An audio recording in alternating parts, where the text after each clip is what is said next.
became a really very, very, very helpful book for me. And it gave me, I could release my mind that I find this book because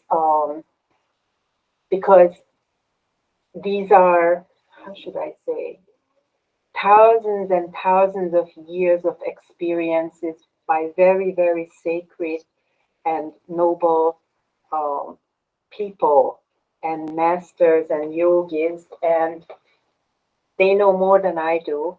And I can just I put my mind in ease that I can rely on this. And if I just follow and just do the practice the way I'm supposed to, and it's written in Yoga Sutra,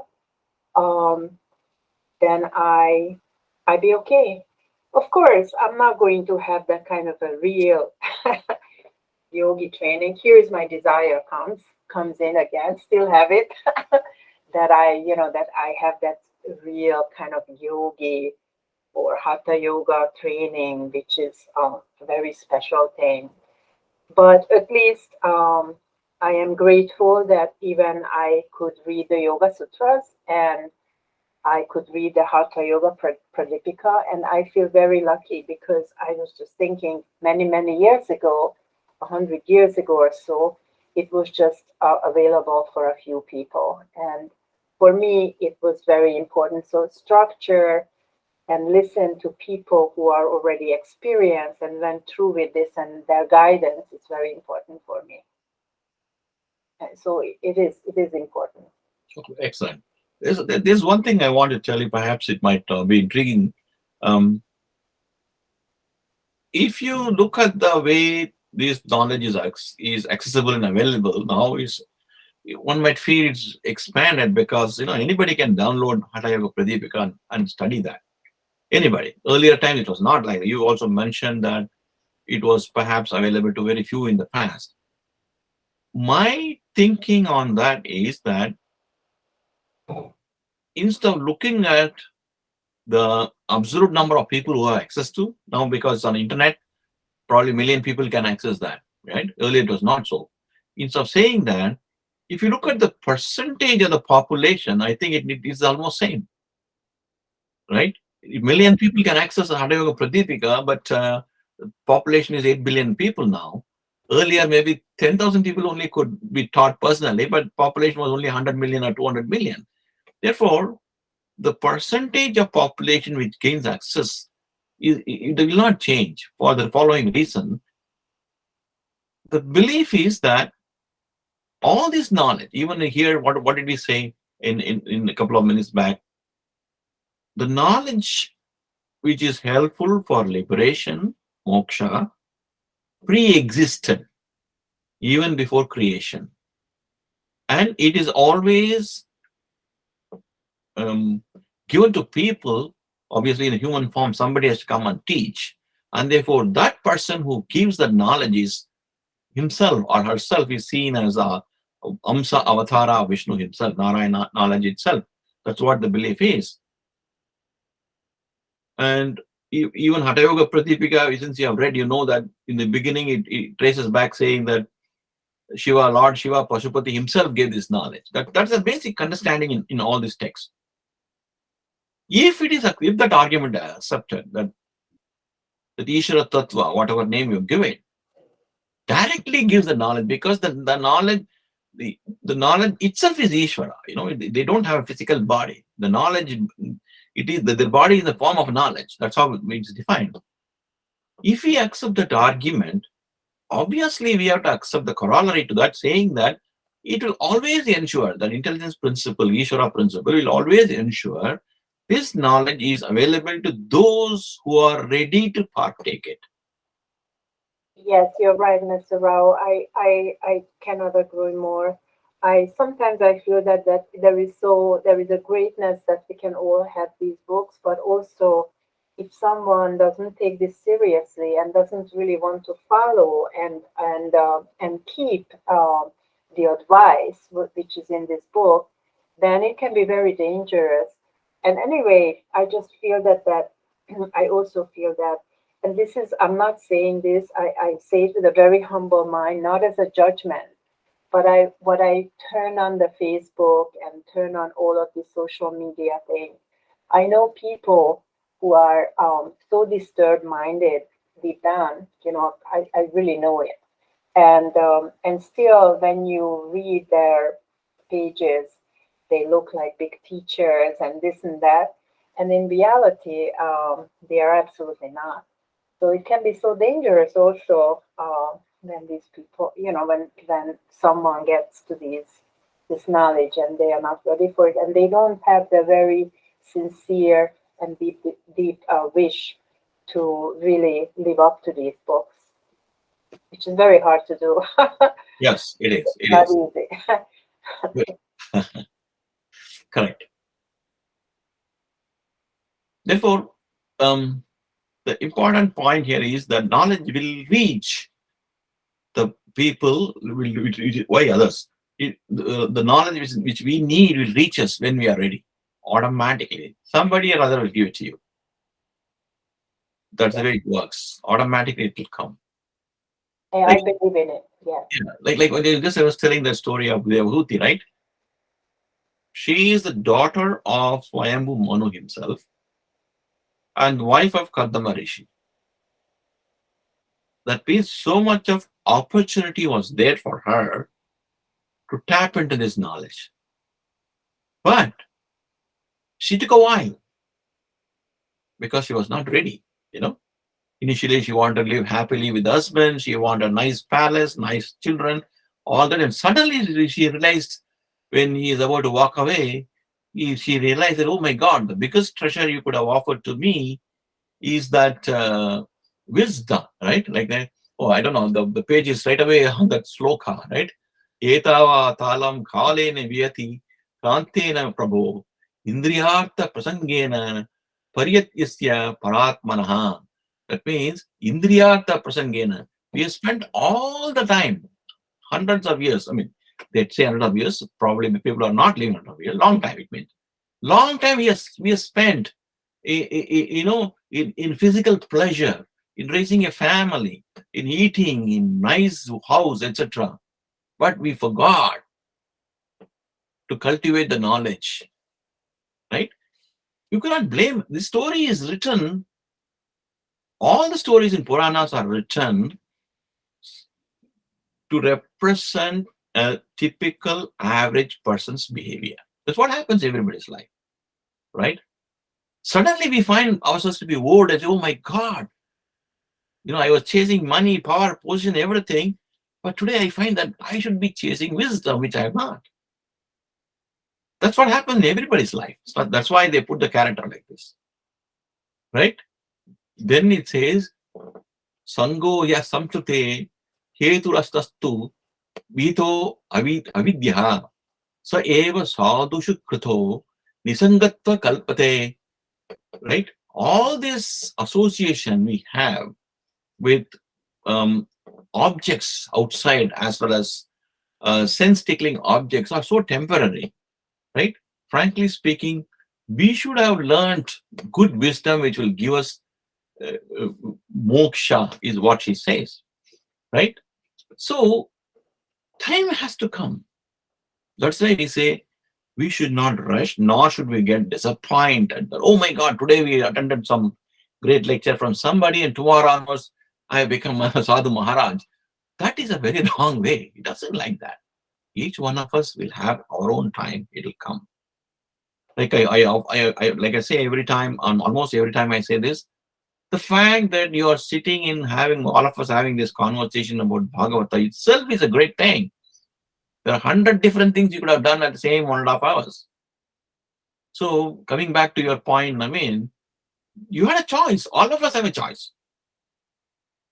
Go here, there, everywhere, watch a book, football or basketball, or go and have a couple of beers. All of us have a choice. But your thought made a choice saying that, no, this Sunday, 1.5 hours, I'm going to sit, we're going to have this conversation. That thought triggered a behavior of making this regularly, listening to this. Right? At the same time, like Devahuti says, all of us are Devahutis. We have 100 things to do. We have a family, we have friends, we have got work to do. It drags here, there, everywhere. It does. That is the nature of life. For example, Bhagavata, author of Bhagavata, Vedavyasa Muni, deliberately wrote like this. Deliberately wrote that way so that all of us in normal life can tap into it because it's relevant to us. Right?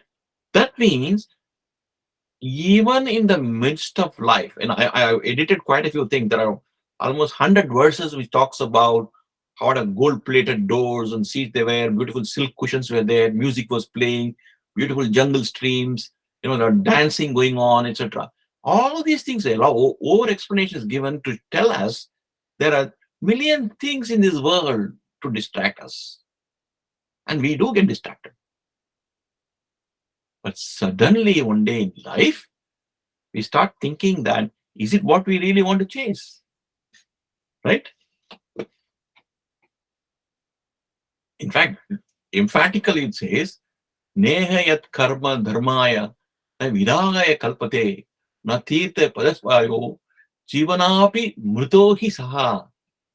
If we do not, in spite of all the pleasures in life, etc., it's available to us, if we do not think about this, is considered Jivanapi mruto saha. That means even in your breathing, you are considered to be a dead person. Correct? That means if we do not think, all our activities will be there. Our life will go on. Distraction will be there. In spite of that, if we are not able to think of dharma, even if you could even be religiously inclined, you could be visiting hundreds of temples, doing a lot of things, but that is not enough. You should start thinking in terms of what is permanent, what is not permanent. Otherwise, you are considered to be a dead person, right? Yes, Miren. I'm so sorry. I apologize to interrupt you, Mr. Rao. Can I ask you a question about, you know, many times in my experience, that very, very tiny experience I have, I think we want to let go of things, and we want to get rid of not thinking about money or finances, or not finances, but just accumulating things in our life and material things. But I feel that just with thought, the thought is the first one that I would like to get rid of this, but just with thinking about this, it cannot be executed. No matter how much a person reads about this and how much knowledge it accumulates, I think it only happens if someone practices, like really physically and mentally in the same time. Physical, connected with focus and movement and breathing. And I feel, Mr. Rao, maybe I'm wrong. I don't know. I would like to ask you, what do you think about this? Itself, with practice, it disappears. It cannot be really, it's not based on decision. In it, I feel things like that, they happen on their own. It's not a decision. What do you think, Mr. Rao? Can you restate and elaborate the question? I'm not able to understand the So I question. just gave you an example, right? I used to practice a lot, like I used to focus inside my body, but I lived in a normal life. I was among people here in New York City. And one day, I go down to the subway station. I taught a yoga class at Union Square. And I used to be so afraid, not afraid, but, kind of didn't like the rats, right? They're running on the subway. And one day I go down, and I look down in the subway, the rats, and my first thought was really like, what kind of a fantastic animals they are, how helpful they are, and what kind of an amazing job they do to clean New York City.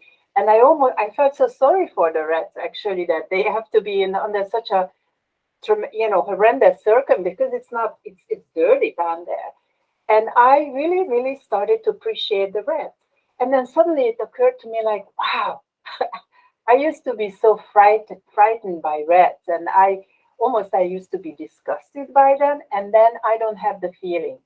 So I didn't, it just came to me automatically. I did not um, thought about that like, oh, I should really appreciate the rats. No, it just came to me, and from that point on, I don't have a problem with the rats. And then I recognized that later on that as a person practices a lot, things they shift in the mind and the body, they shift, and just automatically there is a change. And it's not calculated or premeditated, it's just happened on its own. What do you think, Master Rao? Okay, one way you can say that. The other way to look at that is nothing happens by itself. These thoughts, you've been building up this knowledge, this way of thinking over a long, long period of time. May not be the same decision point, but maybe exactly the opposite point of being disgusted about those people. Even then, but the process was going on. At one particular point in time, when your mind, intellect, they all put together, the psyche structure as it was prepared to look at in a different way. When that preparation is complete, it comes as a flash. Now, granted that it is not 100% a voluntary action, because you've been thinking, but you never reach there. Why at that particular point in time? Therefore, connecting back to what we read in the Patanjali Yoga Sutra also, Ishwara Tattva, which is always resident in everybody all the time, because it's infinite wisdom, because it is an infinite knowledge, intelligence, and because of infinite compassion, is always trying to evaluate and always evaluating non-stop. When will I trigger this person to think in a particular direction? Triggering you in that direction when your mind is not prepared is meaningless, because what happens is it will come and go as a fleeting thought. It won't be with you.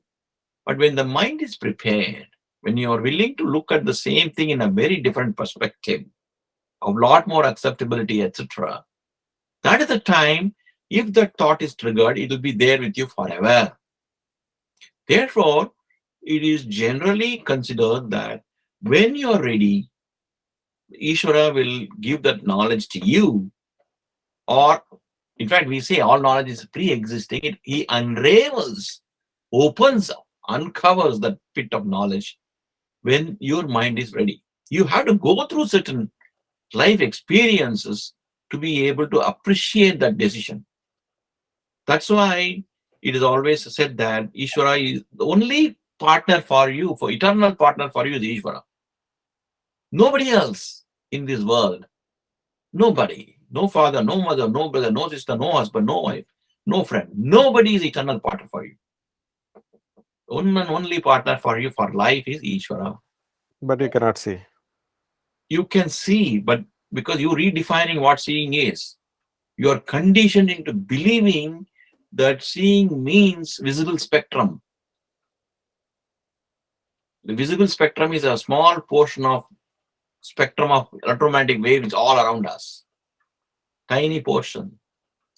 A priori, out of bias, we define only what is in the visible spectrum is real. That's our definition. That's not reality. Honestly speaking, you can see Ishvara much more closely than your own spouse or family. I'm telling you. Everybody acts. See or experience, you're saying? Again, your terminology is yours. Okay. You used seeing, then I say seeing. It's your choice of terminology. I'm just latching on to the terminology you use. Because all of us pretend to each other. Let's face it. You're never honest, 100% honest to anybody in life. But you can never be dishonest to Ishvara because inside you, he knows everything. He or she, whichever you want to call it. Right? 100% visibility. But the tragedy is that because we preconditioned into believing that only that which is presented to us in the visible spectrum is real, we ignore the real thing. Just think through. You don't have to tell anything now. You just think through how, when you look back and think through. Every time you think you did something terribly wrong, you knew that at the moment you're doing wrong. You knew that. Still, you went ahead and did all the way. That's okay. But fact of the matter is, you knew it is wrong. How? But Ishwara is telling you it is wrong. Don't do that. That's a wrong choice you're making. But still, like you said in the beginning, in personal life, because we want everything, we ignore the voice of wisdom and then go through the path of desire. I'm not criticizing anybody. That's how we evolve. We have to cross these steps. I mean, that's why they tell all these stories. Think of this. As I'm reading you a few slokas here, when Vyasa decides to tell the story of how this great knowledge of Sankhya was given through Kapila Muni, he takes chapters to explain how Kardama Rishi and Devahuti lived a normal, happy, desire-filled life. Why does he have to? He can always mention, oh, the great people always thinking about Lord, and therefore he didn't do it because this is how we are going to live. The story which is told has to be relevant to us. In the beginning, if you recall, in the beginning of creation, the Vyasa writes, there are 4 Sanat Kumaras, Kumaras, who were all the time immersed in the meditation and who didn't want to be part of life. He tells that story also. And in fact, if you recall, Brahma gets angry at that also, saying that, what do you mean? If you don't participate in procreation, where will be the bodies? Without bodies, how will they get jivas get moksha? And out of that anger only Rudra came. If you recall all the story, right? That's why he's always crying. Therefore, he was called Rudra. If you remember all the stories we discussed in Bhagavatam, right? Why do they tell the story? To drive home the point, I have an holistic view of life. Liberation is important. But mumukshutva, it's called mumukshutva. The next statement comes there. Saham bhagavato nunam vanjita maya dridam sattvam vimuktadam prapya na mumuksheya bandhana. Under the power of maya dridam, the strong power of maya, right? We never became moksha. Mumukshu means yearning for moksha. The person who yearns for moksha is called mumukshu. That feeling has to come in the mind, having lived, not under. You should not come under duress.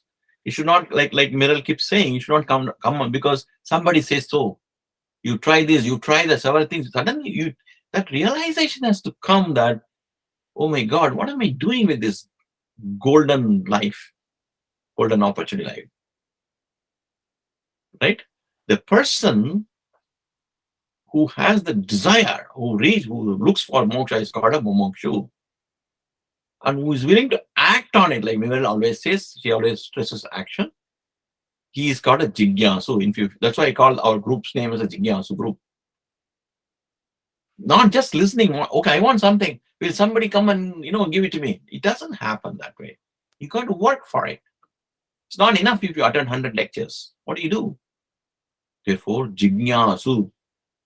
You must indulge in jignya. The person who does jignasa, effort, contemplation-based effort is called a jigyasu. Who will do jignasa? Only a mumukshu will do jignasa. Who will become a mumukshu? Only when you have realized with life experience that there are larger things to chase in life than all wealth, property, and things like that. That realization has to come. That is why Miral, when she says that suddenly one day in the subway, in the deep underground, I don't know, half a mile below the surface, suddenly that thought comes. Because Ishwara is always with her, always with all of us. Dr. Rao, yes, please. Something.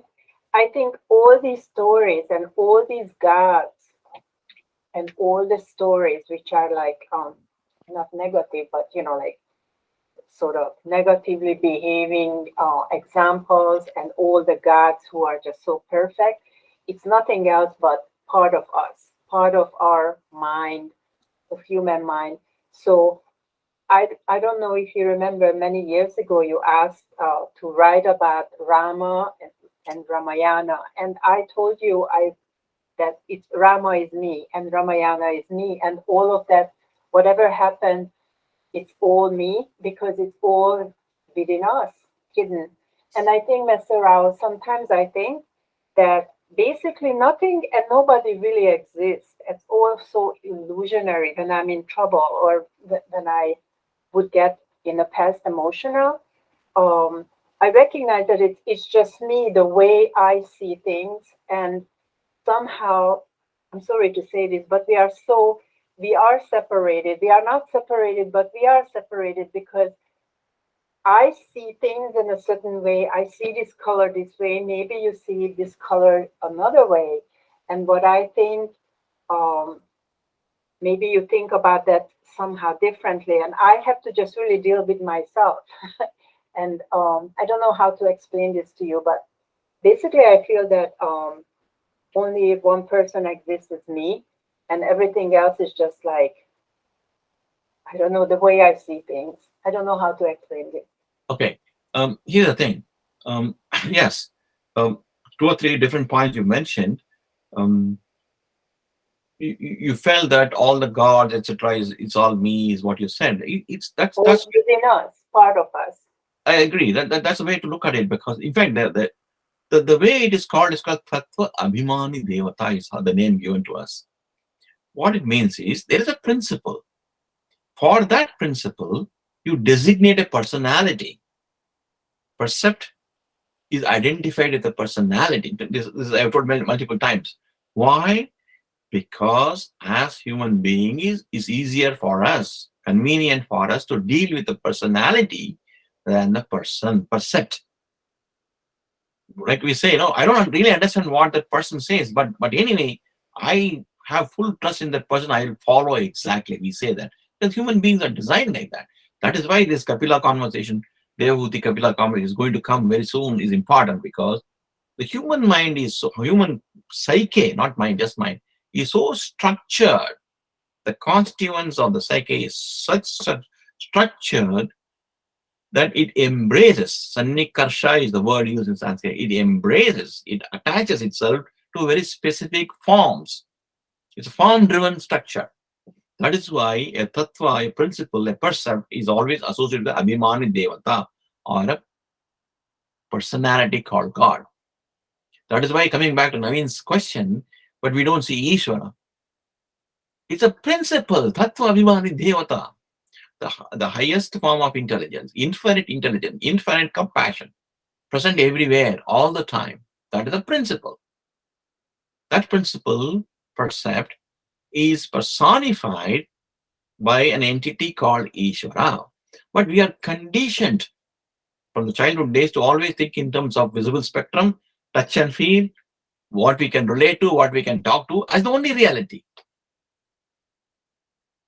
In real sense, even science agrees that what we see, what we touch, what we hear is a very, very small portion of what is around us. Not only around us, what is inside us too. You don't touch your thought. You can't see your thought, but you know very well it exists. You know you have emotions, good, bad, ugly. You can never see it, but you know it is there. Without it, you're like a robot. Therefore, we have to redesign our understanding of what do we mean by seeing, what do we mean by experiencing. We have to redraw that. That's the conversation that's going to happen very, very soon. That's what it's leading into. When this Devahuti is asking this, no, we didn't do that. What does the Rishi says?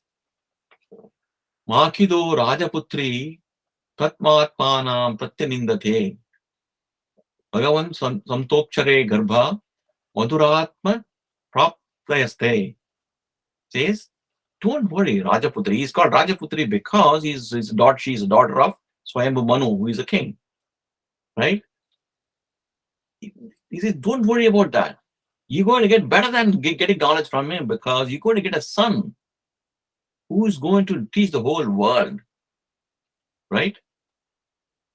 That is how it is. And why does he say that? Because the Sankhya model is going to help us understand that through the senses, physical senses, eyes, ears, touch, feel, etc., nose, etc., we only get stimulus through limbs, etc., arms, legs, etc. It only going to give us mobility. But that's not enough. That's not the only thing in the world. What do you do? Like, for example, Miral asked the question, I don't know how you're going to feel the same thing. You may feel it differently. But same object, give the same signal, stimulus, people react differently. You like blue, I hate blue. Blue has nothing to do with that. You're liking or disliking. Blue gives you a particular wavelength. It reflects when a white light is put on it. That's it. But why do you like blue and I don't like blue? I hate blue. Why?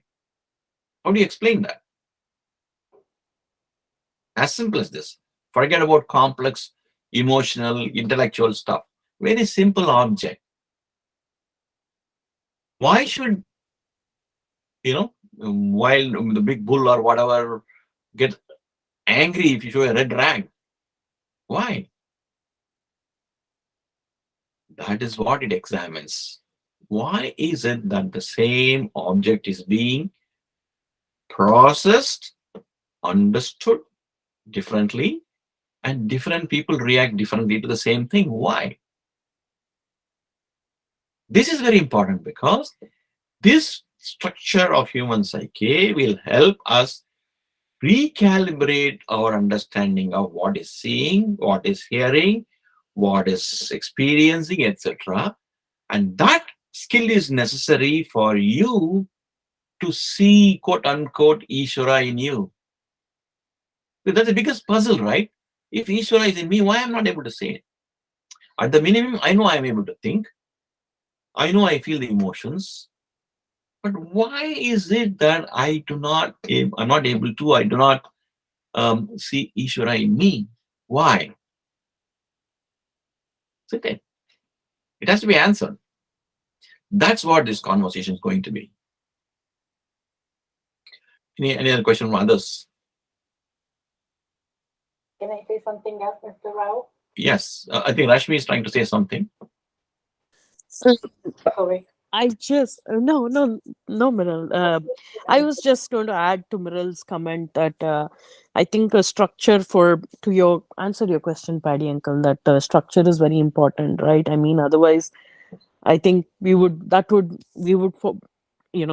it wasn't there, then we would end up making our own rules, and some that would have led into destruction.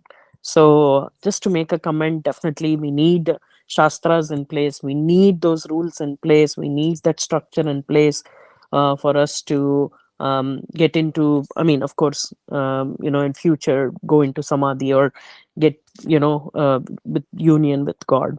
That's my comment. But definitely with Devahuti also, I think I think God only made her think in this way. Sometimes I feel why Devahuti didn't think that, okay, I have everything in life. I have progeny, I have wealth, I have everything. But um, her next thinking would be, I have everything. So the next would be going in union with God or something. But maybe God only made her think that, okay, she needs a son to come and tell her what is more than all this material wealth and everything. So maybe that's another. Yeah, that's definitely possible from the character perspective. But the purpose perspective, when you look at it, this is being written in a particular way because Vyasa wants to tell the whole world, not to Devahuti. The Devahuti's conversation with Kapila is going to be a context, right? The whole purpose is to tell the whole world. Devahuti is going to represent all of us. Right. Okay. That's how it is. Miral, did you try to say something? Yeah, what I wanted to say is like there is a little contradiction here if you think about it, Mr. Rao, because basically we are our own universe, right? we have everything inside, right? So it's like, and all the human beings are their own universe. It's like when I look up on the sky and I see endless stars in the sky, it's just the same like humanity. Each person is like their own, it's like a star in the sky, each person like that. So, and then, of course, we do need these rules and regulations, but if you to able to handle or just to able to live with each other. But at the very end, basically, we have to find what you say, Ishwara, which is us, within us. And that's our universe that opens the sky within us. So, I'm sorry, I don't know how to explain. And I agree. I mean, I'm consciously and deliberately avoided commenting on your statement that we are the only person there, etc. These are all, we will talk a little later. Yeah. You're right. It's called Ekajivavada in metaphysics. There's only one life. Everything else is our imagination. It's not imagination in the sense that we have to be careful. Again, words have got, we got preconditioned to understand a particular way. If you say everybody is just an imagination, it will be like on what we think in dreams or what we think in movies. It's not like that. What it means is that even between parents and children, even between siblings, even between spouses, right? You never get to deal with the true person, frankly speaking. You always deal with somebody else, your friend or husband or wife or whatever. You only deal with your understanding about that person. You're not going to ever deal with that person. Your understanding of that person is conditioned not only by what the other person projects, but also conditioned by your understanding, your priorities, your biases, etc. Yeah. Therefore, we are, oh my God, even if we're supposed to say, no, you got to be careful because, he is a little short-tempered, let me be careful, right? That's how you deal with it. That means never, ever you are going to be able to deal with the real persons around you, 100 people, 200 people, 10,000 people. I don't know how many you deal with in life. Never. Your impressions about that person is the person who you're dealing with. That means what is in play is not the 10,000 people which you encountered in your entire life, but 10,000 imaginary people with whom you've dealt with on your lifetime. That means what is not imaginary, only you is not imaginary. Therefore, it is proposed, a model is proposed, it's called the Ekajivavada. There's only one person in the world. Not from outside. For you, you are the only person. For somebody else, that person is the only person. Everybody else is an impression or an understanding or an imagination about that person with whom he deals with. That is how it is structured. It's an argument. It's called Ekajivavada, right? That is why it is told, in which case you are left with you and your imagination of others. That's all you're left with. Yeah. Other than you, nothing else is real because their imaginations about other persons. Then what else is real? The Ishwara is the only reality in you. Yeah. Because you cannot hide. Whatever you think, Ishwara knows. Ishwara guides you all the time, whether you listen or not, your choice. Therefore, that is why they extended the argument and say, Ishwara is more real than others. Yeah. Yeah. Right. I understand. Thank you so much. Yeah. Perfect. Right. Ishwara is more real than others. Ishwara is closer to you than others. But the tragedy is we are conditioned to believing differently. Therefore, we ask the question, oh, I can see you, but I cannot see Ishwara. It's the other way around, frankly speaking. You don't see me. You only see what you think about me. You never see me. It's the other way around. Yes, Naveen, since you talked about it, I want you to respond to this. Are you asking me? Naveen. Oh. Yeah. What's your question, Padison? Since you raised this point in the beginning of the conversation, Yeah. And in between also you said you don't see. Now my argument is that you Correct. see Ishvara much more than you see anybody else. That's true. As per your, based on your statements, that's true. Totally true. Because you know, not like with the visible way, right? With condition, right? We are conditioned as per your statement. When you take out that condition, you experience more. From that view, you are very closer. As you explained, other person, yeah, I know him based on my understanding, but I don't know real person. But when you compare that, you know Ishvara real. You don't see visually, or but you can experience, like from whatever you want to look at from that angle. I think you are very closer to Ishvara than the other person, opposite person. But again, that one you need to be open to receive that. Like if you are closed, you cannot experience Ishvara also. Even some voice is telling. I understand. Like from your statement, you tell like some voice is always telling you. But you need to be open that to receive the voice also. If you are like not open, then you don't get that voice also. Correct. That how do you keep your mind open for it? That is where there are quite a few other things which are the second level. They all help to purify the mind. They say there are words used to explain a point. What do you mean by purifying the mind? It means you do not have contra thought process, that distracting thought process. That's called purification of the mind. How do you, so that you're able to listen to Ishvara in you? How do you do that? Then the elaborate rituals are there, forms of worship is there, puja paddhati is there, devotional songs are there. All these things are helping us to purify the mind. Everybody knows. You don't need a very great knowledge or somebody, great scholar to tell you that idle mind is devil's workshop. Everybody knows. Nobody needs to teach. We know that. It's all what's all going in our mind. We know very well. Therefore, how do you convert this devil's workshop into an instrument which listens to Ishvara in you? You need some intervention, right? Otherwise, the devil's workshop. That is why all the puja, paddhati, kriya, etc. is done so that slowly the mind is trained, saying that, you know what? These things are the reason why you are not able to listen to Ishvara. So, for example, you look around our friends and relatives, you can look around. Some people are very religious, very pure, so-called pure, etc. You may make fun of them, think what, I don't know what this fellow is doing.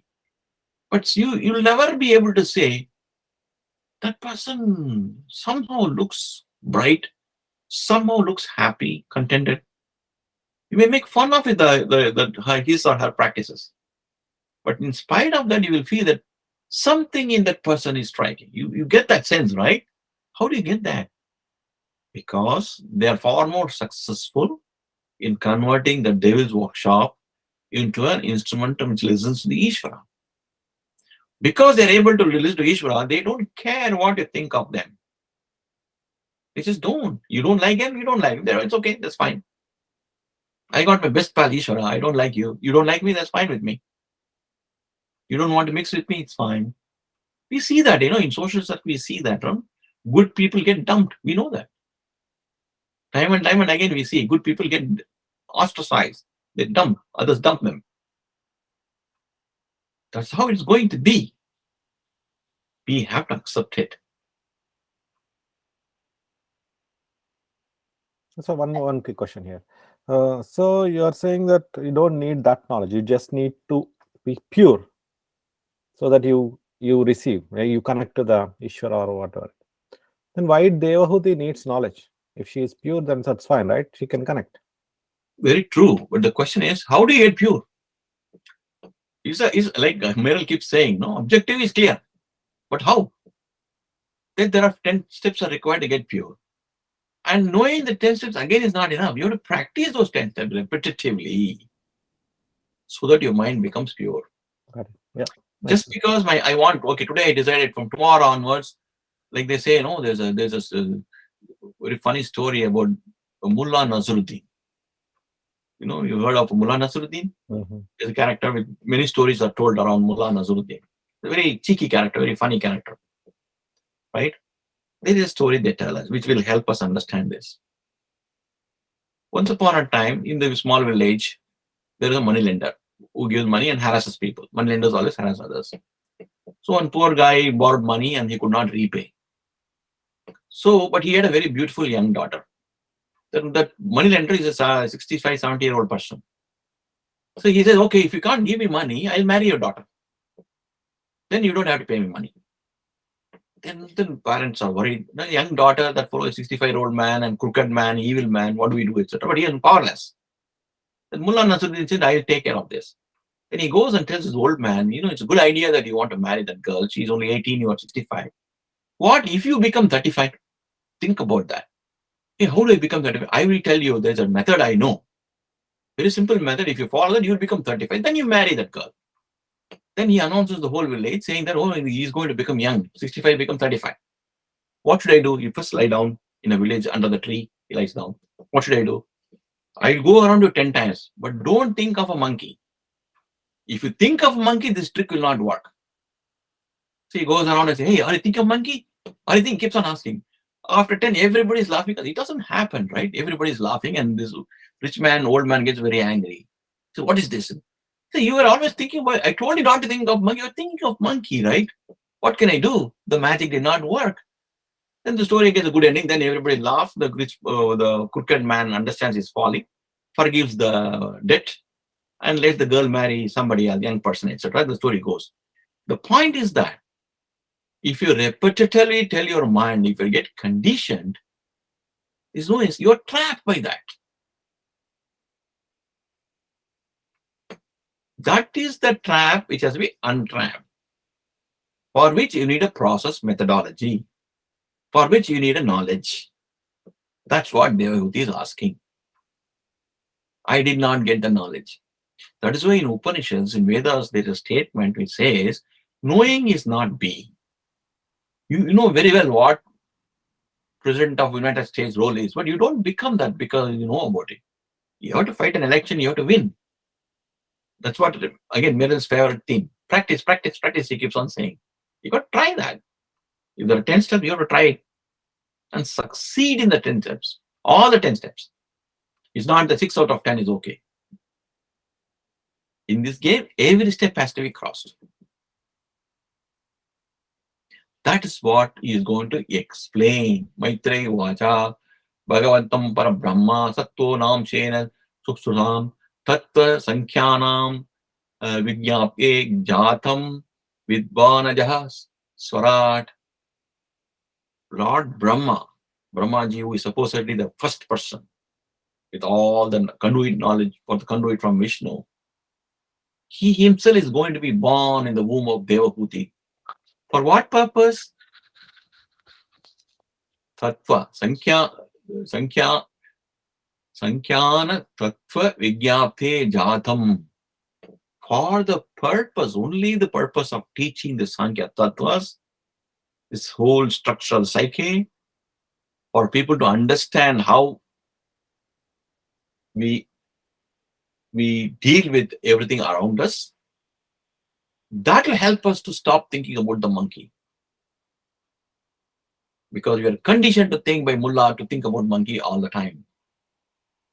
That's what's going to happen. Therefore, Vedaha Madhyam Purusha Avartirna Swamaya Bhutanam Sevadim Deham Vibhranam Kapilam Mune. Therefore, Bhagavan himself appeared, assuming the body of Kapila Muni in the womb of Devahuti. Think of this statement. That is the hypothesis on which everything is built in Indian ecosystem. Critical knowledge, wisdom like liberation, moksha, etc., cannot come from any other human being. It has to come from Ishwara only. It just cannot come from others. That's one of the biggest departure in the Indian thought process has when compared to Abrahamic religions, etc., because there a Messiah is important. It could be a Moses, it could be a Jesus, it could be a Prophet Muhammad. A person comes and gives. And he somehow gets this knowledge. Here, they build it up saying that knowledge pre-existed creation, right? And the person who is born is not a Messiah. Never a Messiah. He's a mouthpiece, that's it. He's one person. Kapila Muni is like one more person. But human beings cannot understand knowledge. Ordinary human beings cannot understand knowledge unless it is told by another human being. There is a category of persons who do not need human intervention to understand knowledge. They are called rishis. Those people, because this again built on logic. All the knowledge is existing already. Nothing needs to be invented. For Newton did not invent gravity. He discovered gravity, they say. Gravity exists much before Newton, right? And there are many rishis who invented gravity much before Newton. We don't talk about it. That's it. Therefore, knowledge is already there in the sky, quote unquote sky. If you know to tap that knowledge, you don't need any human intervention. For example, general theory of relativity Einstein discovered, right? Nobody knew before that. How did he get that? Right? For us, somebody taught, professor taught us. Human being intervened and taught us what is general theory of relativity. For Einstein, nobody taught him. In fact, when he talked about it, people laughed at him, saying it won't work. That means he was able to tap into the knowledge which is existing already, quote unquote, in the sky. Therefore, from that physics point of view, he is a rishi. Nobody taught him that. There are categories of people who can do that. Even you and I can do it sometimes. Yes, Mirel? Yeah, so for average human beings like us, there is that book, the Gita, Master Rao, and that starts with the war. And you ask us, how can we purify ourselves? I think we can purify ourselves with war inside of us. Because, and it can happen through a lot of breathing practice, and we can create these things when we just bring out and we are aware of in all of our thought process, and we can face all of our thoughts.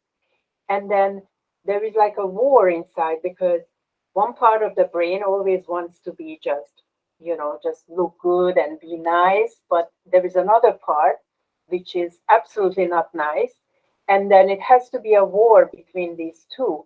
And eventually, after a long war like that, like in a Gita, right, the person can just let go. And that all happens, I think, what do you think, inside? With this kind of a purification, because otherwise, Mr. Rao, just to think about it on an intelligent level, I think it's never really going to happen deep down. So I think that actually the Gita book is something, it's an instruction for meditation and purification and all of that, but it has a very hidden meaning to it. That's what I always felt about the Gita. Absolutely right, in the sense that nobody expects, that when two parties are ready to fight and then suddenly there's a big sermon going on. It's a very surrealistic. Therefore, many people believe, probably rightly so, that it is allegorical. It talks about the internal conflict, etc. But here's the thing. It all depends upon the recipient, right? Like we talked about why you like blue and I hate blue. It's very hard for everybody to understand this. Therefore, if you characterize them, create a gameplay, and talk about it, such minds are willing to overlook the near impossibility of having a long discourse when two armies are assembled to fight with each other. For them, it doesn't matter. They like the way it is told. They want that. They want dialogue. They want arrows. They want twist and turn out. It keeps them engaged.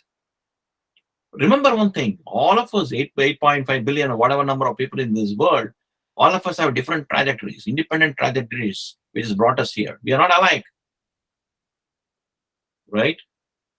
We are all a product of different karma set.